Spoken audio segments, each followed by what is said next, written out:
இது வந்து நிஃப்டி 50யோட சார்ட் பேட்டர்ன். ஸோ ஆல்ரெடி ஒரு ஷார்ட்ஸில் போட்டிருந்தோம். நிஃப்டி வந்துட்டு ஒரு சேனல் பேட்டர்னுக்குள்ள இருக்குது. ஸோ இந்த இடத்துல இருக்கும்போது பேசிடணும்.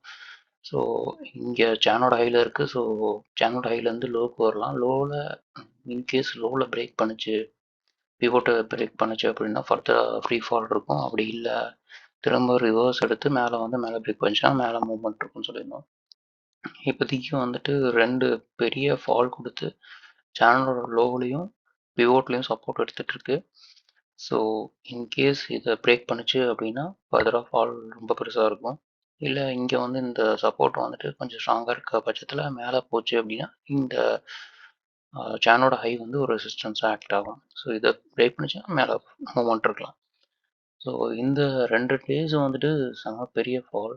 எல்லாத்துக்குமே வந்து அவங்களோட போர்ட்ஃபோலியோலேருந்து ஒரு 15-20% வரைக்கும் லாஸ் காட்டியிருக்கலாம். ஸோ அடுத்தது வந்து பேங்க் நிஃப்டி.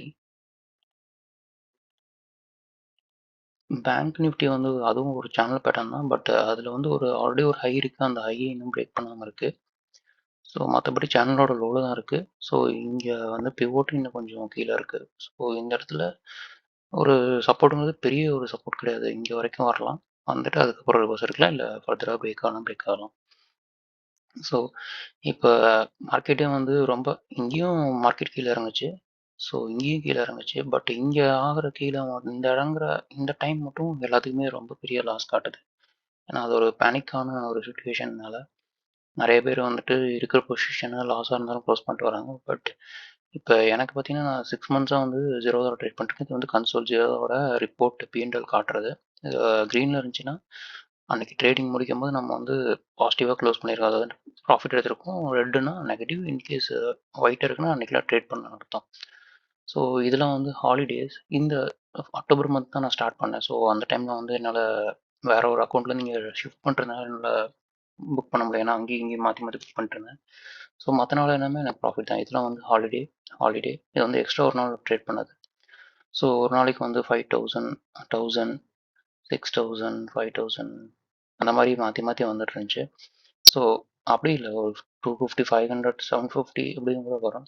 ஸோ நாம் எப்படி அந்த மெத்தடை செட் பண்ணி வச்சுருக்கோம், அதில் எப்படி ஒர்க் பண்ணுறோமோ தான் கடைசி இந்த இந்த 2 நாளும் எனக்கு ப்ராஃபிட்டே கிடையாது. ஏன்னா நான் புக் பண்ணல, என்கிட்ட அந்த அளவுக்கு ஸ்டாக்ல ப்ராஃபிட் எதுவும் வரல, கம்மியான மார்ஜின் தான் வந்துச்சு. ஸோ வெயிட் பண்ணிட்டுருக்கேன்.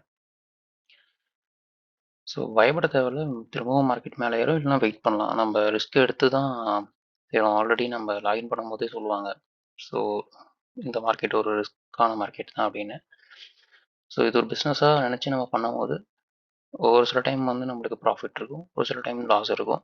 ஸோ லாஸுங்கிறது நம்ம ஏற்றுக்கிறத பொறுத்து தான். இப்போ வந்து ₹1,00,000 போட்டு ஒரு ₹20,000 20% லாஸ் அப்படின்னு சொல்லிட்டு நம்ம புக் பண்ணலாம். இல்லை நம்ம வெயிட் பண்ணோம் அப்படின்னா மேபி அந்த ஸ்டாக் திரும்ப மேலே ஏறலாம், இல்லைன்னா வந்து நம்ம ஆவரேஜ் பண்ணலாம்.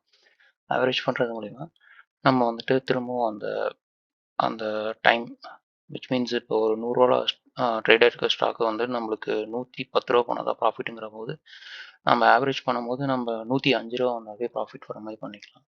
ஸோ அந்த ஆவரேஜ் கீழே இறங்கும் போது ஆவரேஜ் பண்ணுங்கள். நல்ல ஸ்டாக்காக செலக்ட் பண்ணியிருந்தீங்க அப்படிங்கும் போது உங்களுக்கு பிரச்சனை இருக்காது. இப்போ இன்கேஸ் நீங்கள் வந்துட்டு ஒரு ஸ்டாக் வந்து இந்த இடத்துல வாங்கியிருந்தீங்க, அதாவது மார்க்கெட் ஹையில் இருக்கும் வாங்கியிருந்தீங்கன்னா உங்களுக்கு இப்போ பெரிய லாஸில் இருக்கும். ஸோ திரும்பவும் இந்த இந்த மார்க்கெட் வந்துட்டு நீங்கள் வாங்கின ஸ்டாக்கோட ரேட்டை விட ஹையில் வரும்போது தான் உங்களுக்கு ப்ராஃபிட் வரும். இன்கேஸ் நீங்கள் ஆவரேஜ் பண்ணியிருந்தீங்கன்னா இதோட மிட் ஆஃப் த வேலையை உங்களுக்கு வந்து ப்ராஃபிட் புக் பண்ணிக்கலாம். ஸோ அதனால் முடிஞ்ச அளவுக்கு கரெக்டான லோன் பார்க்க முடியாது. லோ கிடைக்கும் போது உங்களுக்கு இதான் லோன் தெரியும் போது, உங்களோட ஸ்டாக் லோன் தெரியும் போது அங்கே ஆவரேஜ் பண்ண ஸ்டார்ட் பண்ணுங்கள். கொஞ்சம் கொஞ்சமாக அமௌண்ட்டை அக்குமுலேட் பண்ணிட்டே வாங்க.